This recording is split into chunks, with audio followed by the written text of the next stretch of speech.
So we'll do about an hour, and I have a couple things I'll go through first, and then we talk about what you want to talk about. It's harder, and we try not to do sort of individual kind of questions. If you have something like that that you want to make sure you talk to me about, or talk to Mark about, or talk to Emily about, please do. We'll try to focus more on bigger picture policy stuff. How's that? So let me talk about a couple things that I've spent some time on at the forums recently. So one thing people want to know about on a beautiful day like today is snow days and school schedule. So we're here till the 26th of June. We did a survey of parents. We had over 5,000 responses to that survey. We think that may be a little bit misleading. Somebody said this before, but the New York Times actually picked up on the fact that we had a survey, and not only did they write about the survey, but they actually put a link to the survey. So I don't know how many people in the New York Times decided to respond to our survey, but we had over 5,000 responses. And you know, people said you could use Good Friday if you had more snow days. People said they were less favorable on the other options, Saturdays, adding time to the day, which we actually don't have the authority to do, or using April vacation, those kinds of things. You know, about 70% of people, and this was staff and parents, said, you know, you should think about using these strategies to end earlier than the 26th. And that strikes me as one of those questions. Talk about the response I've gotten to these as I've sort of bounced this off people. That strikes me as one of those questions that it's easy to say absolutely until you see the details, right? And when you see the details, if the question had been phrased like this, for example, if it said, listen, we can work our way back to the 19th, right? And all we'd have to do that is have school on Good Friday, take 2 days of April vacation, and go on 2 Saturdays. How many of you would like me to do that? My sense is it would have been 70% who would have been favorable to that. Would have been less. So we're not going to look at those. Right? We're finishing on the 26th, and so you will see a couple things as a result of that. Right? You'll see high school exams in that last week of June. If you have a high schooler, those exam schedules are going to be that last week of June. That's when they'll be scheduled. And you will see 8th grade graduations that don't occur before the 22nd. In fact, some of the schools are starting to talk about that. They will be probably on the 22nd or 23rd. The law actually doesn't allow us to finish with 8th graders before the 180th day, but we sneak it a little bit earlier. But much earlier, that's difficult. And you know, I think you'll see principals emphasizing with their staff and with parents that we work till the end of the year, because that's been a common concern that we've heard, is that when we go this late, we really don't do meaningful stuff until the end of the year. And I've spoken pretty frankly with principals about that. And so I think you'll see them emphasizing that as we get closer to the end of the year, that we're going to have meaningful activities until the end of the year. So that's one thing. A second thing is really space issues. So many of you may know some of the following, right? So we have a project underway being discussed in planning for the devotion school. We will actually run out of space at the devotion school next year. We're going to move 7th and 8th graders off that campus next year. They will move to Walnut Street location, as we're starting to call it, instead of Old Lincoln School. I like that so much better. Yeah, isn't that great? Yeah, suggested by one of our consultants. And so the following year, the 5th and 6th graders will join them, and that's when the building project actually begins. And what we don't know right now is, will devotion K to 4 stay on that campus, or will we find another location for them? We have identified a potential location through a bid process, and we're negotiating now. And if we can, we'll move them off that campus. And it'll be a matter of whether we're able to. I'll tell you, we know we save somewhere in the neighborhood of $5 million on the project, and we save a year. And to me, it's the year more than anything else. If we move. If we move, we save a year and some amount of money by not having students on the campus. Well, we would. We would. We'd have to pay for the space, and if they're far enough away, we'd have to bus. So there'd be a cost. But the question will come down to what is the ultimate savings when you take out what you might have to pay and that year of saved time. And I'll come back to elementary in a second. One of the reasons that year of saved time is so important to me, to us, is the high school, right? And so the high school situation that we have is that our enrollment is starting to move up. Those grades, those classes that are a little bit larger are starting to move toward the high school. And the larger classes will now accelerate toward the high school. And so we were in the neighborhood of 1,700 students, now then in the neighborhood of 1,800. We're now around 1,900, and by 2022, we have 2,600 students of high school age. 2,600 who are already in the system, so we know they're coming, right? And so this campus doesn't hold them. And so the conversation is about what are the short-term measures. Probably includes using that Walnut Street location, so we got to get devotion out of there as quickly as we can, which is why that year is so helpful, if we were able to achieve it. And then what are the longer-term issues around the high school? Is it, we've sort of divided these solutions that we're talking about, and that the school committee will hear a presentation on even this Thursday. We divide these possible solutions into 3 different buckets. The solution on this campus, is there some way to create enough space, bless you, on this campus to create that solution? And this campus is tight, and it has some issues around parking and traffic and whether we can actually achieve the educational program that we want to achieve there. Is it a second high school? Some people have a very strong reaction to a second Brookline high school located somewhere. Or is it something in between, another building maybe as close or far away as that Walnut Street building that's actually a specialized program as part of the high school. It becomes part of the same building, but is where we house SWS or some STEM initiatives or whatever they may be, right? So we're looking at all of those options, nothing been decided yet, and that's a project yet to come. We know that we need more space for Brookline High School students by 2019. If Al Mason, the assistant headmaster, were standing here, he would say it's 2018. It's just an argument he and I have about which year we sort of max out the building. It's one of those two. And then the third is budget. So you may know that the budget message is out there. It's all 25 pages. And we have a forum actually on the budget tomorrow night at the Baker School. I'll just say this about it. There are 2 different budgets that we've had to put out. Obviously, a no override budget, which assumes more than normal revenues that would come to the town. And then one that is enhanced by additional revenue that could come through a vote, right, on May the 5th. And there are very stark differences between what we're able to achieve in those 2 budgets. Essentially, our ability to meet the needs of students has been at least somewhat outstripped by our enrollment growth, which some of you know is 38% at the elementary level since 2005. If you count it across K to 12, our enrollment growth is 25% K to 12 over that same period of time. One of the slides that we prepared for tomorrow night really shows that our level of spending per student has actually dropped since 2005 when it's adjusted for inflation. So we're spending less per student today than we were in 2005, adjusted for inflation, because it's been outstripped by the fact that we've grown by so much. We've tried to put forward in what I call that override plan, a real vision for what we're trying to achieve here. There's a lot of supports that we've been able to provide over these years in special education, but certainly some enhancements to that in this budget, which I can talk about if you want to ask some questions about those. And in the no override budget, there are some pretty significant cuts to increases in class size, particularly grades 4 through 8. Some cuts to high school staff, which will increase class size or cut back on electives. Some cuts to the Enrichment and Challenge Support Program, cuts to our METCO program, cuts to professional development for teachers, and to materials. So we think that's a pretty stark view of where we might be headed, but it is in the realm of the budgets that we would have to put forward given our growth and the possibility of not having those additional revenues available. Let me just say one thing, because we get questioned all the time about kindergarten. I'm going to report to the school committee this week. Sorry, first time you'll hear it, as part of it is here, instead of Thursday.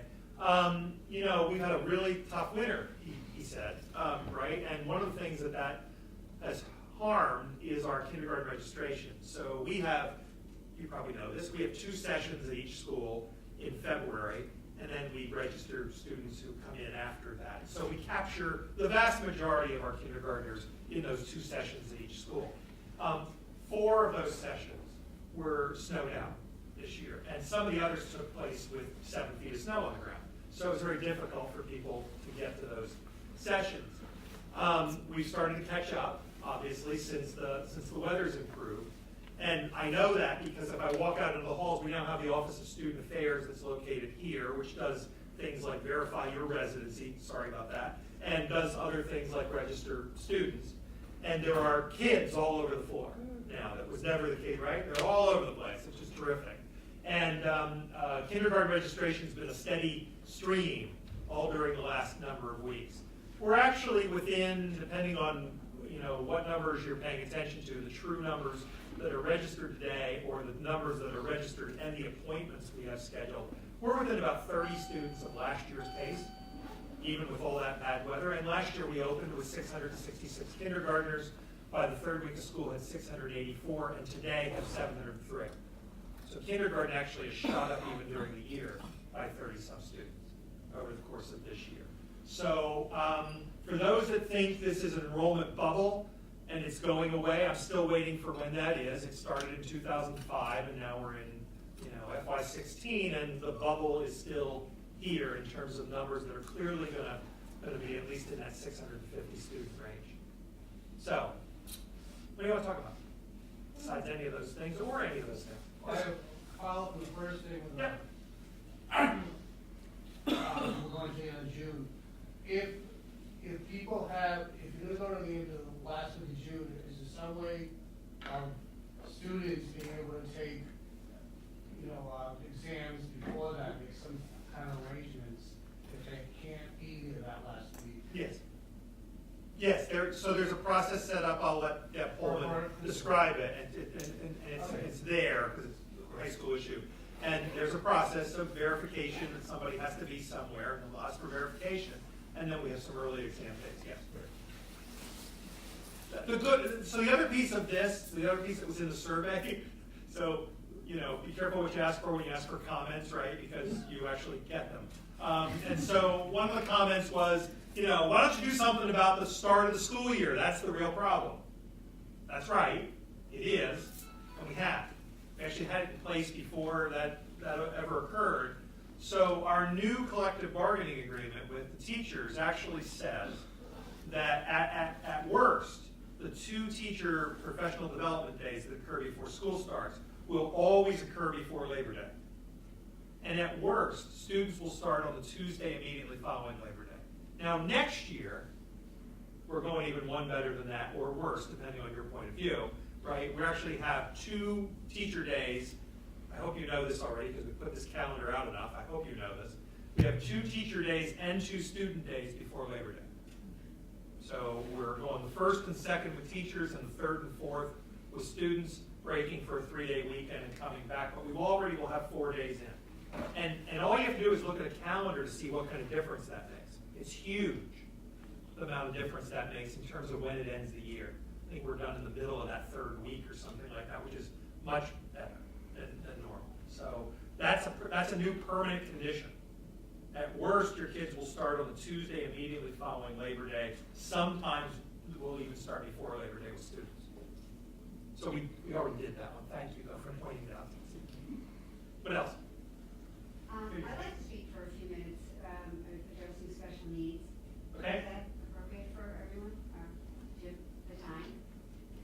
Okay, I'd like to read something from the Andy Asperger Autism Network, and also a few comments that I have about something our school is doing addressing students with special needs. Okay. Homework is an issue that needs careful considerations of the students on the autism spectrum. Hopefully this article will help both parents and teachers focus your thinking about homework and make good decisions for your student. Decisions about homework should be addressed by the whole educational team, including parents, and if possible the student, especially the older student. If the team determines that the student with AS can handle homework, then thoughtful planning, Collaboration between home and school and appropriate modifications will ultimately lead to a successful experience with homework and greatly reduce the homework battles many families experience. Especially for students with AS, it's time to think outside of the box. We need to reevaluate the idea that homework is essential for all students. Let's examine what our goals are when we assign homework. Are we stuck doing something just because it always has been done? It's about 5 pages. I'd like to give it to you so that Thanks. you can read it, but I would I'm happy also to. like to add a few additional comments. Okay. I have friends who go to Wellesley High School, which is, as you know, is ranked 4th best high school in the state. I'd like to speak to the ability of the special students with learning disabilities. Wellesley High School, ranked 4th in the state, allows some students with learning disabilities to be graded on their tests throughout the term, not their inability to do homework after school when they are exhausted and overwhelmed from navigating the school day and the side effects of these medications, the amphetamines, which leave children exhausted, depressed, overwhelmed, very anxious. My son's teachers have noted that Will does very well and gets B's during the test. He studies and does very well, but has great difficulty because of depression, anxiety, and feeling so sick after school due to the medications that he's taking for ADD and depression. Let's see. A student who does well in their tests, which is more difficult than doing a homework assignment,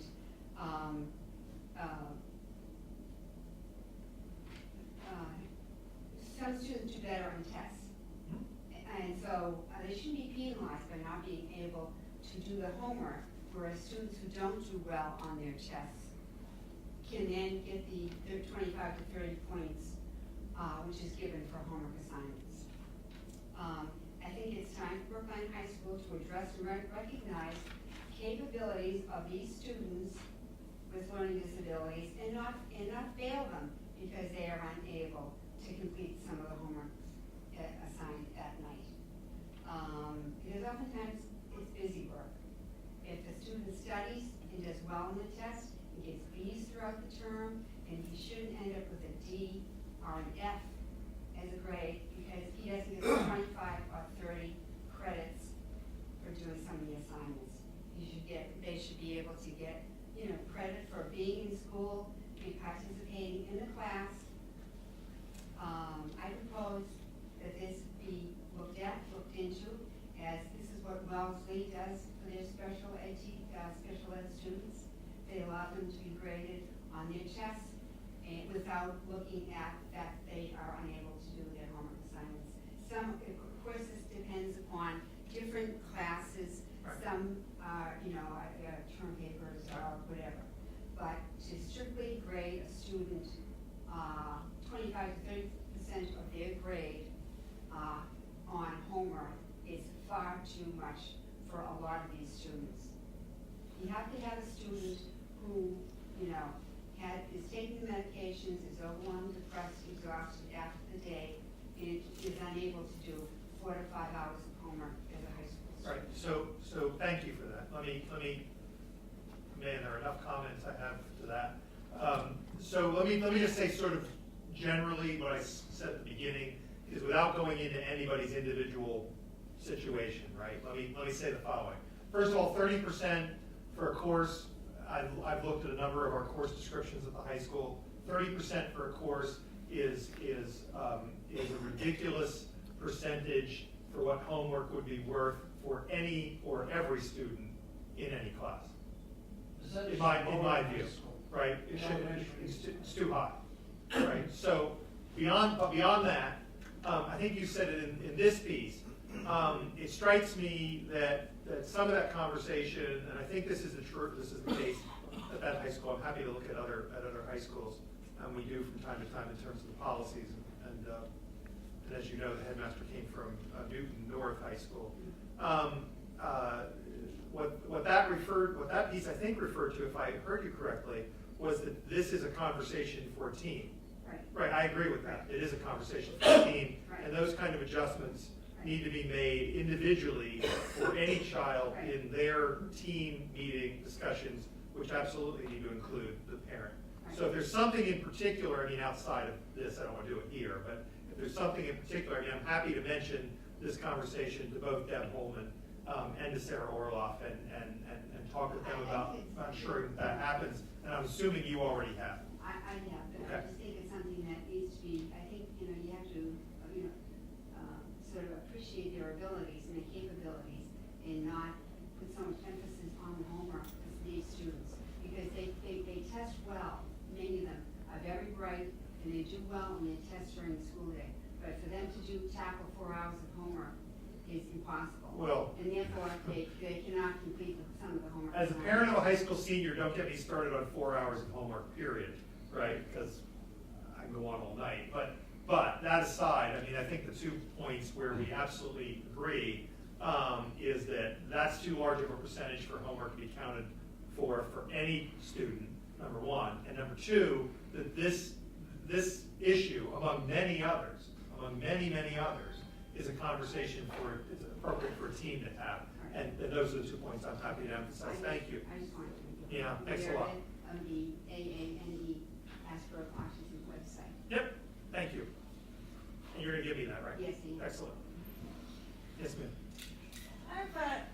I have a experience of coming from Evo to the high school Yeah. this year, and I'd like to just make a suggestion that the sense of general special ed in the grade schools, which is wonderfully supportive and a real place of security and support, going into the high school, there's a very different approach.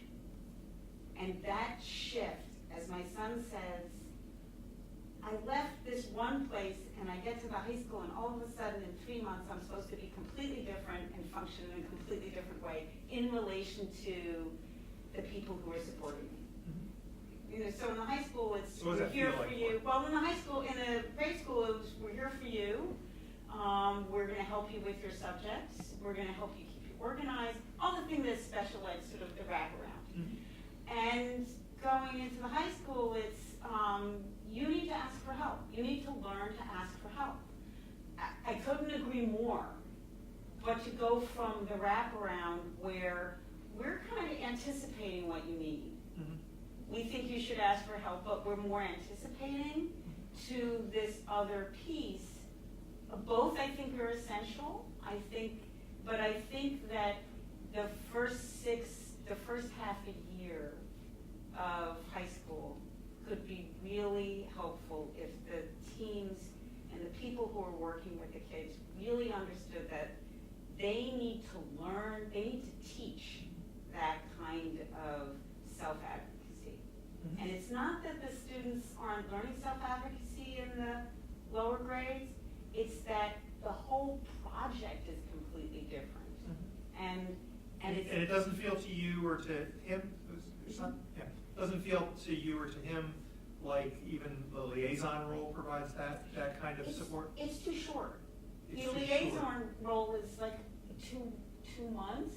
They've had years. We need 2 months. Well, the liaison to me is that, they're the crossover when they start talking to the people in the high school at the end of 8th grade. Liaison's your primary contact person. Yeah, I mean, Right, I understand, that primary but contact. that primary contact person, there was a,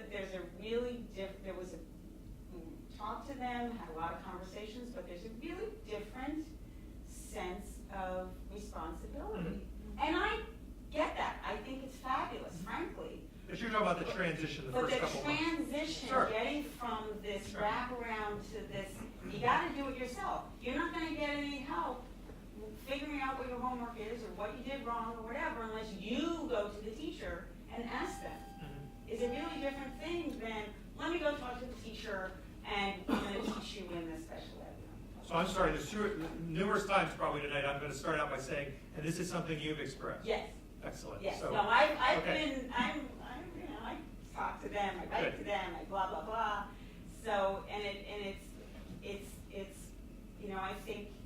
now, we're at the 2/3, that's almost 3/4 mark. We're doing much better, but it was a struggle. I will say, and I'm happy to pass the comment along, and I know they'll be receptive to it, because it won't be the first time they've heard it. Yeah. I mean, this is a common refrain I hear about the first half of ninth grade, period, for any child. Yeah. And I don't, it's not just our high school, right? Although I sometimes wonder what the K-8 environment, how that leads to it when you're going to a large, high school that is more impersonal than certainly our elementary schools are. But I'm happy. Thank you for the comment. It's not the impersonality, it's the expectation. No, I hear you. And when you're dealing with this kid who needs these specific supports, Yeah. it's a huge shift that they can't get there, and the frustration, if you step them up, it's great. I have one other comment. The support in math, for kids who have different learning styles is sort of the mainstreaming of teaching kids who have dyslexia in the ELA classroom and also in any writing environment, has all of that special ed sort of methodologies have been incorporated in mainstream. They have totally not been done in math. And because of that, kids who are visual spatial learners, as opposed to you talk, you write, you get it, lost. Bored out of their minds, can't track it. There's a lot of great work being done at Landmark to teach dyslexic kids, which is very kinesthetic. Yeah, they're actually in the high school. Yeah, well, They they have lots of haven't go in. filtered down. Well, it could very well be. I mean, it's a good point you've raised. So we have this district-wide, we started actually at Lawrence now. What am I looking at the two of you for? This predates you. I think it was 5 years ago now, we began this project at Lawrence, where we worked with Landmark. Not as a special education intervention, but as a work with classroom teachers. We've actually now been at Lawrence, we're at Baker, we're at Driscoll. Next year we're going to Pierce, funding willing. And last year we began this work at the high school as well. I'm happy in terms of what the comments I heard you say, because in prior years, I wouldn't have heard that feedback about other subject areas that you just gave me. So I appreciate that. And I'll just have to check on where we are with that work, who they're working with. They're working largely with ninth grade teams, if you will. That would be my end. Well, no, you just said they have. You just said in other subject areas they have. What you said is that No, I don't know, sort of they have. historically, I don't know, I Yeah. didn't even know Landmark was at the Yeah. high school, so. Yeah, that's good. But no, I'm just saying historically, Yeah. that the kinds of, graphic organizers Right. and all that stuff comes from Orton Gillingham and how you teach dyslexic kids to read. Right. So what I'm saying is that, traditionally, that hasn't filtered into the math. Right, so what we'll do is we'll Methodologies. just check with Karen on where we are in that ninth grade. And it work would be, that it you're would be a real, really wholly different way of approaching the sort of classroom structure and how you communicate. Yep. And it would be fabulous. Yep. Okay, thanks for that. Hi, Hi, how are you? I'm fine, how are you? I'm a little bit sick, honestly, but that's okay. I do have a question about, well, it's more related to the budget, override, no override, and actually, let's look at special ed in the last few years, which I can relate personally since I went through it with my personal story. What has been observed, at least in our case, and I'm talking about UNCLE and the RISE program, just to be putting things into context, is that this increase in the enrollment that you are describing for the general population is of course trickling down to the special ed population. It would be weird. Some disability categories more than others. Exactly, but definitely I can say that has trickled down to that particular. It has, and you see that addressed in this year's budget, yeah. And this is something that's been seen as classroom getting a little bit denser. Let's say we had like a 4 to 5 kids classroom now becoming 6 to 7, and also the way classrooms are organized in terms of clustering is changing. which is something that all the staff is handling beautifully because they really do extra work in order to arrange and to be able to teach. But I actually kind of start seeing, especially this academic year, that we kind of reached the limit of that in terms of how many kids and how many aides and how the whole organization can work with such numbers of, of people around and the resources being the one that they are. So my worry is the following, my concern, is in the case of no override, where are we gonna go if we keep on? Say that again? In the case of no override, if Yep. there's no extra money, that's my question to you. How do you think we can get resources to bring the situation, I wouldn't say to 5 years ago, which was maybe optimal at that point, or maybe even earlier on, but at least to a better place than it is right now. Right now, many things are at the brink of kind of collapsing. In terms of, Let me say this. If you look in those two budgets, you'll see that in some of these areas, as a great example, the area you're talking about, staffing, for example, around certain of our programs because of the growth in those programs. Two great examples are that program and the program at Driscoll, right? They're staffed in both budgets. There's no difference okay. between those two spending. So I want to take it as an opportunity, though, to address a couple of other things that I think you're talking about. I mean, so first of all, one of the things that we really weigh in this area is, we have schools of different size, 3 sections, 4 sections, 5 sections, and obviously that capacity within the classroom is different in those schools. And we have to pay attention to where we've historically put programs and our ability to only have a program at that location, or are we going to have to look at a second program? And there are some areas where we've had those conversations just because of the increase in student population. The other comment, though, I want to make is about the changing sort of face of some of these programs over 5 years, and this is a good one. Students who were in that, who would have gone to Runkle 5 to 6 years ago, are now at their home schools. And they're there because we've been able to build the support mechanisms there, so in many cases. And so we have a number of students who are at their neighborhood school with the supports there, in addition to the district-wide program that we've been able to build at Runkle. But most of the supports that we're talking about here, if we held the two budgets side by side, which you would see tomorrow night if you came to that budget session, you'll see that they're almost identical, particularly around teaching staff, around BCBAs. Those kinds of things are largely the same because of what we've tried to build here, home-based services, et cetera. We've added those to both budgets. All right, thanks. Yeah. Something in the bigger picture in academic, I currently when the other person was talking about some of the problems like in math and the problem with dyslexia. I see it just a big overriding philosophy on the town that's very verbal based in all the classes, including math. And to the point where I can tell you, I had a special ed child who the teacher would ask 13 plus 12, and he'd say 25, and he said, and explain how you got there. So he would write 25 in seconds, and then just stare at the paper and really struggle with that. And that goes all the way up to high school. In math class, they have to write book reports at times. It's just very verbal oriented. Is that the way that everyone's doing it, or is it something that Brookline in particular thinks it's a better method, or? It's interesting. Well, I've not been asked that before. I mean, obviously, you do? I'd love to hear it. I think I do. Because I've been really delving into this a lot. I probably don't know, but I don't, obviously. Well, I'd love to hear I'm speaking as your a response person. on this. Yes. Yeah. No, the math is taught, as far as I can tell, I have two pieces of an answer. One is that it's just the same as true with reading and writing. The majority of people learn to read and write at between 6 and 8.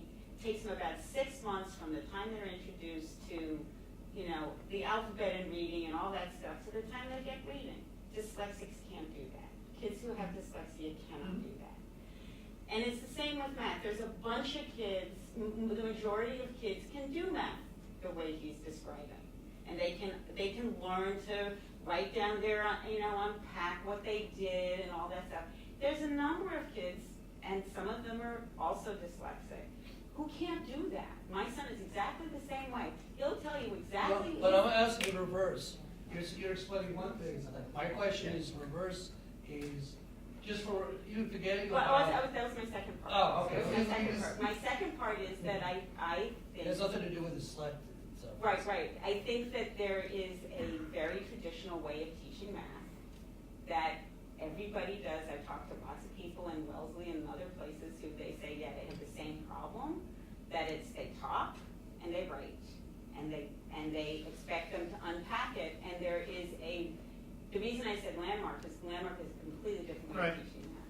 Right. But it- So Mark's jumping out of his chair over here. Oh, okay, perfect. So I was jumping out of my chair with the transition to high school too, if I can Go ahead. backtrack a little bit. I think one of the things that gets magnified, and you mentioned it, having been in other districts where there is a middle school, its own middle school, where my kids grow up, you go to elementary school, K to 5, is kids have that first transition to middle school. And we hear those conversations in those towns, how teachers are expecting them to know a little bit and be a little bit independent. But the middle school, the pure middle school model kind of works on that independence, where here, one of the beauties of the K to 8 is your kid gets to go to the same school for 9 years, they know all the staff, you can have multiple children in the same The building. downside? But the downside is they've never transitioned after 9 years to a How does that have to do with math? No. It's no, reason. I'm still trying to get this, I'll the get answer this. to the math question. Right. So it's sort of an I appreciate that. I unanticipated appreciate that. consequence of the Yeah. K to 8 is it's Yeah. the first time, and the expectation at all those high schools is you are independent. Mhm. But they've focused a lot of that middle school model on working on those independent skills, and some of those kids still get blindsided. So let me say two things to your question. So first of all, I've seen very different teaching in a number of courses. I've said this before in groups. Some of them tend to be upper level courses where you'll see a very different approach, right? So This is before. the no, I'm with you, and we should be doing things for individual kids. I mean, the second thing is, not a cop-out, but I'd love to have him come into part of this conversation. I mean, I think the high school, a high school group, and I think the high school group should talk to Josh Paris. Well, I would say is that. Just have Josh in and My have kids this are stuff. sophomores and it's getting. Right, so different. Josh is the head of the, I'd love to come and hear what he had to say I'm about talking this. about more grade schools. Oh, That's sorry, I fine. thought you were talking about high Sorry. school. To that. Oh, sorry. The big math type of. Yeah. Yeah, I would say that should not be true. They supplement with Right. hands-on, they Right. use the 10 cube blocks, the hundreds, they're doing hands-on activities Right. in addition to. So I think, again, if it's the elementary group or your entire group, I think you'd want to have somebody like Elementary, Karen middle Wilson in school, when she comes back from leave and have that conversation with her. Okay. One of the things we've explored and we're looking into whether we're going to be taking it in is a math program that's computer-based, that's completely nonverbal. Right. And we haven't Right. really been sure yet whether it's something we're gonna adopt, but we're leaning very closely towards it for the students with special needs, regardless of whether the math is their disability. And the entire program is symbolically based and visual, where they literally do not use words at all. And it's almost like an app that's teaching them the math concepts without having any language embedded in it. Is it Thanks, more Chris. No, it's not. It's ST now. ST now? 10 marks was piloted last summer, and Right. people felt like it was Right. too heavy on language, so. Okay. Yeah. Let me go ahead, give your hand up. I have two quick Yep. things. I'm new, I just moved here last Okay. summer, so all of this is sort of new to me. But wouldn't it make sense that, and maybe they do this already, that if you know you're in a K to 8 program and these kids are gonna go from 8 to 9, and the typical kids are gonna have that transition experience and have their struggles. The kids who have special needs are gonna have that, but amplified probably somewhat. do they not spend a month or two at the end of the year sort of doing some sort of? There are a number of transition kinds of activities that vary by students. I will say, I think the high school's done a really amazing job over the last 3 or 4 years of improving what 11 years ago when I came here was almost non-existent. So there are a number of those pieces. There are, including meetings with 8th grade staff and high school staff. Right. To talk about Right. students and to What they programs need. Right. and all of that. And I think there is a lot of work on self-advocacy. I think the difference is they haven't actually made a big transition. They Right, didn't talk right, about it, but right. they've been in the same Right. building. My second question is, Yeah. what is the objection to, again, I'm new, so I That's don't have okay. any nostalgia about one high school. Yeah. So what is because I would think particularly for special needs audiences, having 2 separate high schools, you only have 4 schools feeding into the high school, you have that much more sort of connection and ability to sort of, create a smoother transition. What is the objection to the 2 school solution? Oh, boy. Okay, that's No, it's a fine. no. So my personal view is that it's tradition, right? Because when I've gotten into that conversation on a deeper level with people, there are statements made like, I like Brookline High School just the way it is. And what I've countered that statement with is, but that high school's gone. I mean, at 2,600, even if we found a way to do it and we were able to meet all the programmatic objectives we were interested in, it wouldn't be that place you graduated from anymore, or that your older child went to. I think personally, I think it's way too early in this conversation to probably for me to even say what I said, right? Quite legitimate questions get asked, and I think largely because we have a neighbor with 2 high schools, right? And people look at that model and say, well, I don't like that model. Or they say they do, right? And when they don't, they have lots of reasons. I'll give you a couple of them. One of them is well, they divide students up geographically. Would we do that? Well, I don't know. I don't know. There are other places that don't do it geographically. They have 2 schools that are so different, to your point. They have 2 schools that are so different in terms of their approach, their academic offerings, et cetera, that it's more, there is some assignment, but it's largely choice, right?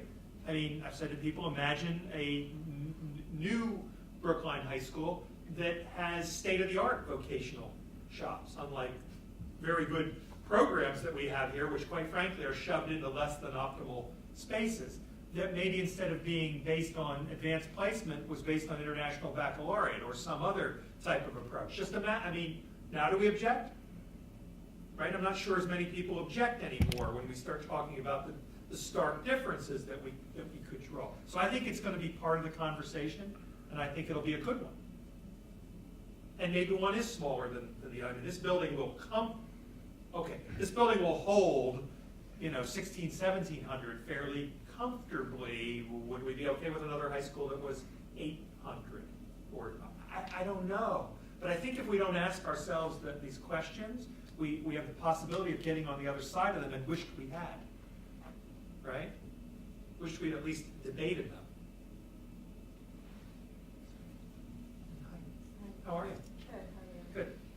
A question about, I don't know if this is true at other schools, but at Driscoll, when you walk by different learning centers, Yeah.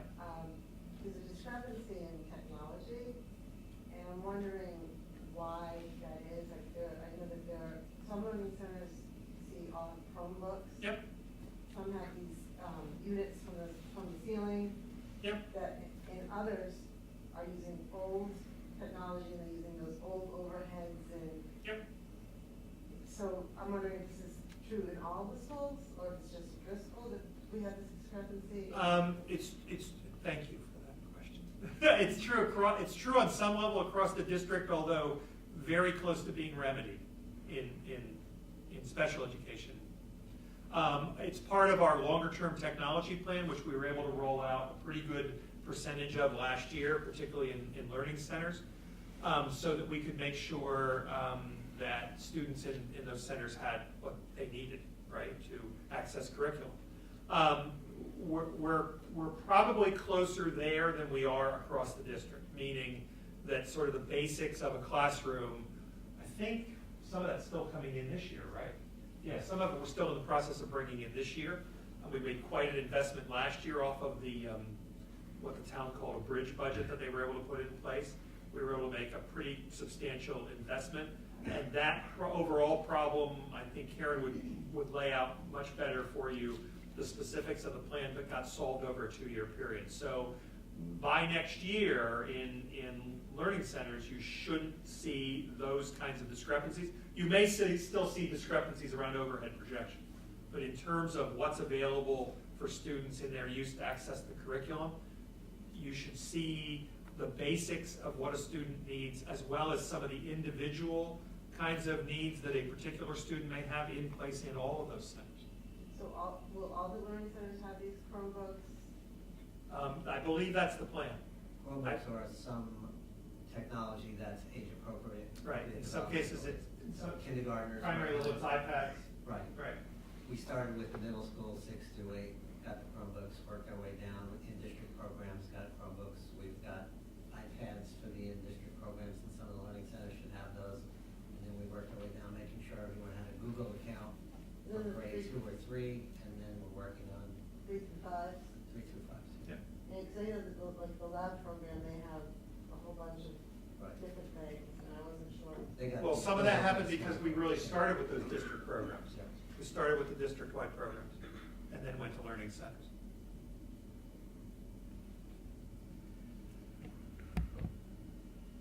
Yes, sir. A couple observations and leading to a question. I have a daughter with dyslexia, and I think the special education services that she have been very consistent through her school 2 years that we've been in the program. Not always sure it's the fit for what she needs. Uh-huh. The difference has been the classroom teacher's ability to adapt and do all that.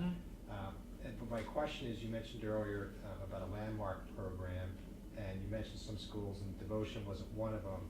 And I'm curious, is a child with dyslexia better off at a school that is offering this landmark program, or being where she's at now? And I don't know enough about landmark. Yeah, it's a really, I mean, do you want to venture an opinion on that? I mean, the landmark for consultation, they're working with all the teachers around best practices. I mean, I would trust the IEP team to ensure that her needs are being met, regardless of whether landmark's in the building or not. Yeah. We're also looking at the literacy, particularly with dyslexia and kids with reading disabilities, the literacy training that all of our special ed teachers have, that we've increased that exponentially. We have sent dozens of teachers to trainings that they haven't had either in Wilson or in Gillingham, Lindenwood Bell. So that's spread out, and Devotion's actually a very strong school in that area. Whether or not the general ed teachers are necessarily focusing on certain things, I would assume that there's a lot of consultation going on with those teachers who are now better equipped in the learning centers working with those general ed classrooms. And the difference is what you would see really in general ed as opposed to in a learning center or somewhere else in that the work we're doing with Landmark is a regular education intervention, right? It's centered around classroom teachers. When we began that work at Lawrence School, it was in the grade 3 through 5 with those teachers, and then moved into K through 2, and then into 6 through 8. There was work with the special educators, but it was largely focused around the strategies employed in a regular classroom. You had another question, I thought. Yeah, it was Oh, the that was- observation of the question. Okay, great, thank you. Did you have your hand up? You started going like this, is that what it is? I caught you with it halfway up? I know, I think it relates to several of issues that has been raised, and especially your questions related to the increase of some classes, and also the increase of the population in the schools, and also the fact that a lot of the students now who have difficulties go to their home school. So it brings a new issue or an issue which becomes very important is the issue of inclusion of students which has especially social impairment. And how, so it's more a comment. I know that the town is working on that, but it's really try to put emphasis also on that aspect, that when you look at the buildings, how you organize the buildings, to ensure that there is also rooms to allow small groups to work together, because these students with social impairments will really have opportunities to bond together when they work, because as they grow older, they need to, that's when they have occasions to bond at school, because their schedule is so tight that there is no free choice. So I just want to bring emphasis to that issue, that we should not oversee it, and I'm not sure how it can bring in all the problems No, we have to face, but I just want to bring that we should not forget it. Please do not forget the small rooms that makes quiet, because it is so important to be able to concentrate in a small, this is one aspect, and after that, to have the rooms to allow that, and also the flexibility during the day, to be able to break classes down depending on level, so these children with social impairments and also with different levels, because Right. I know that, for example, at Lincoln in math, my issue, they did in math group in 4th grade. That was great. The teachers worked super well together, the team, and they break the classes, and each teacher was working, and there was teacher from the specialists all together, and they were working with 6 to 10 students in different groups. It was 1 year. It was great. I think if this kind of, because this is also great for the kids, because they move and they see, because it was not only with their own class. And if I know that, but this is a great model that worked for us in math and in 4th grade. So thank you for that. I was thinking I'd really like to have you take a look at what we've done with this design of devotion. And if you were here Thursday night to see some of the preliminary work that's been done in terms of looking at the high school, because what I like to say about those projects is more than projects before. Certainly all of our projects, I think, have tried to focus on the fact that these buildings are schools, and schools are not boxes, right? There are certain things you want to create because you want to create certain kinds of learning environments. I think you'd see that more in what we're trying to do at Devotion. I think we were able to sort of push that agenda more because of the size of the building that we're building, 5 sections, 1,000 kids.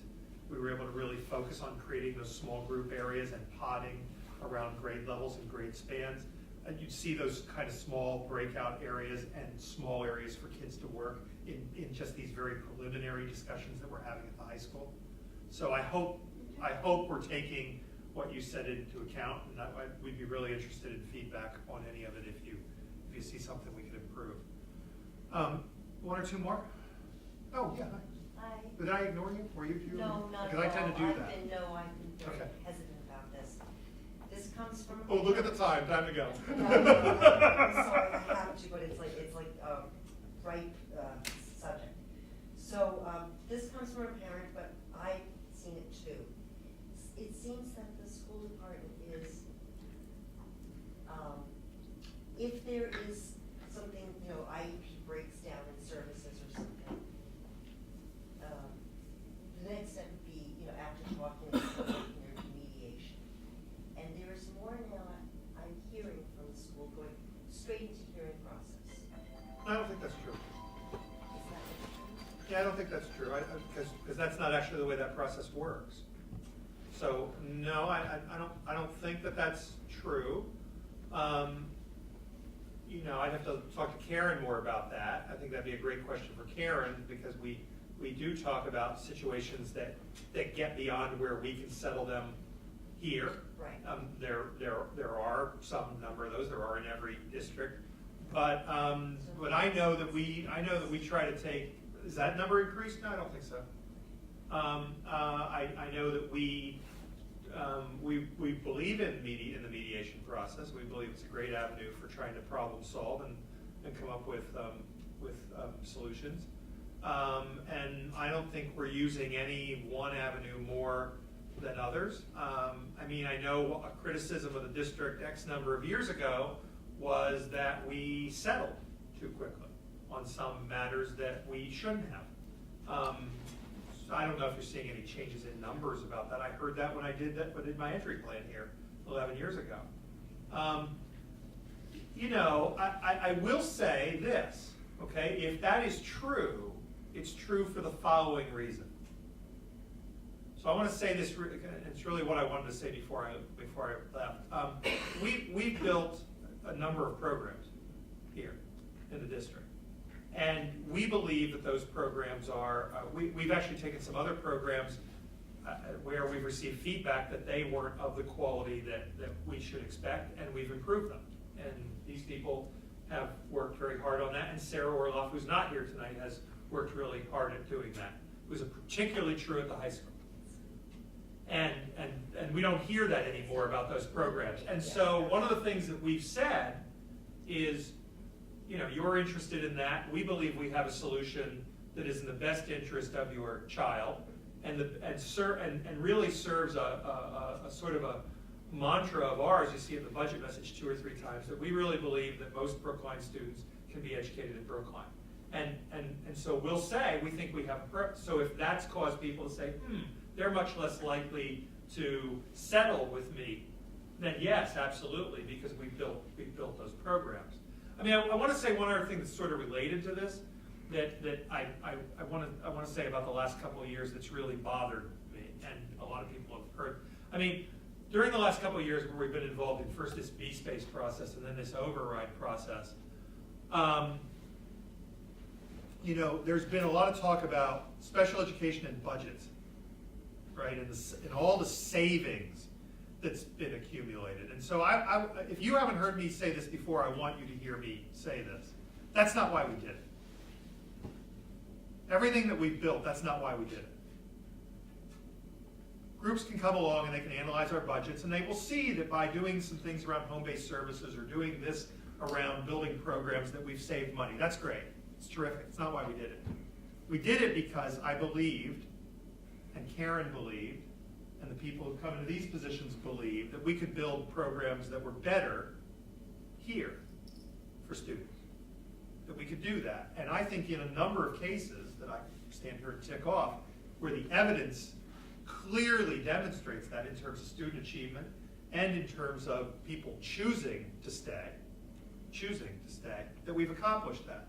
And yeah, if we have dollars that we can spend in other ways on that, right, in classroom teachers, in lowering class size, and those kinds of things, all the better. But that's not why we did it, right? I mean, some of you know, but some of you don't know me, right? I'm a parent of a child with an IEP who's going to graduate this year. She's going to graduate this year, and head off to college. She's the last one, and so. You know, all these issues that you talk about, transition to, I lived them. I've been there, right? I've lived them. And so I'm particularly sensitive to those kinds of conversations about solving budget problems on the back of my daughter and other students in Beverly like hers. And so, you know, I once in a while those conversations feel like we're asked too much to focus on that. And I want to say you're the biggest advocate in that area for making us stop when we get caught up in our own rhetoric is Karen, who will say to us, that's not why we did this, right? That's not why we did. Yes, it's an interesting, wonderful byproduct that's allowed us to, right? But we believe that a lot of kids who were on IEPs 11 years ago can be served in regular education if we have the right kind of regular education accommodations. We believe that. I believe that. Right? And so we've tried to build those regular education accommodations. And as a result, the percentage of students who are on an IEP is lower, is slightly lower than it was 11 years ago. Right? And we will continue to build programs to try to serve more kids here. I had somebody on one of those committees say to me, so when do we get to 0 out of district placements? And the answer to that is never. Because there are students who need those placements, who clearly benefit from those placements, and we will continue to support those placements. But that doesn't mean we're not going to try to continue to build programming here, because a number of kids and their families who I talk to all the time want their kids to be able to attend school here, in their neighborhood school, preferably. And that's why I get it every morning, at least in part for those kind of reasons. You were going to ask me something though, and I was trying to close. See, that was, Yeah, that's fine. that was my I big don't- closing. no, I don't wanna take the stage. I just wanted to No, go ahead. I wanted to get some of the energy and the passion you put in your words and use it to put more energy and passion. Say, this is great. So let's do it and think about BIP. Because BIP, and my kids are all over BIP, so I'm out of it. BIP is an amazing program Yeah. that has saved kids from a much worse destiny. Yeah. So the reason, and you know, I'm a parent, so you can say this is to your honor, that the reason actually, some of the kids are in their home schools is because of BIP. If BIP wasn't there, they would be in a different place. Right. So BIP is an amazing program. Sure. So let's keep BIP, actually let's increase BIP as much as we can. So In here's terms of services and the summer stuff, and we see reduction. so here are the, no, you don't. You actually haven't seen reductions. We've actually increased the number of classes, Not even the as we. classes, the amount, sorry. We've actually increased the number of programs as we've moved programs out of buildings, right? Some people don't love that idea, but we've actually identified at least 2 instances in the last 3 or 4 years, where we've actually increased the number of classes, even as we've increased the amount of space that we rent. We're spending $500,000 a year now in rental because we've lost space in elementary schools. And we will continue to look for areas where we can increase programming. So we have committed to that. I wish you'd been here the other night, because that's what we heard from parents during that forum, is that we have continued our commitment to early education, so where's that coming from? Well, that's coming from noticing, for instance, a change in the summer services. I mean, I know my kid took advantage of the generosity of the summer services that allowed him to be included Right. at an age where inclusion is not something that you can, Right. not even discuss. 3, 4, 5, Right. they need to be with the other kids to learn. They Right. don't need a teacher, they need another child. And right now, I feel that what we are listening from parents that have kids in BIP is that this proposal are shrinking in time, shrinking in the offering and something. I understand that may be a choice that the town does for different reasons that may be beyond my understanding, but I just invite you. We have a gem. It's an amazing program that I We would agree. say, honestly, right now, I'm proud to, say I was part of it. Let's keep it strong, because it's taking the kids out of special ed. Believe it or not, it is true. They get out of special ed. Well, at some point. And well- so this is amazing. We are working on an age where really kids can be brought, I mean, I'm talking now about the special disability, Right. of course, but, can be really brought out in the world. And so Right. please, let's continue to be a beacon, because there are not many other communities that will offer the same or even similar projects. Yeah, I think we have, and I think we're agreeing. I hope Yeah, we're I mean, agreeing. I'm I'm happy involved to in check it. I'm into not something saying I'm in saying- particular if I'm missing in terms of something that we're doing, but I think we agree. So. One last question, Pam? I was just wondering your opinion about the park system and how likely Brookline is going to adopt it. Because I've heard some arguments about having park system or testing system used in Brookline, and So- particularly for special needs. So, okay, so park, everybody? No. So the state currently uses as a testing system MCAS.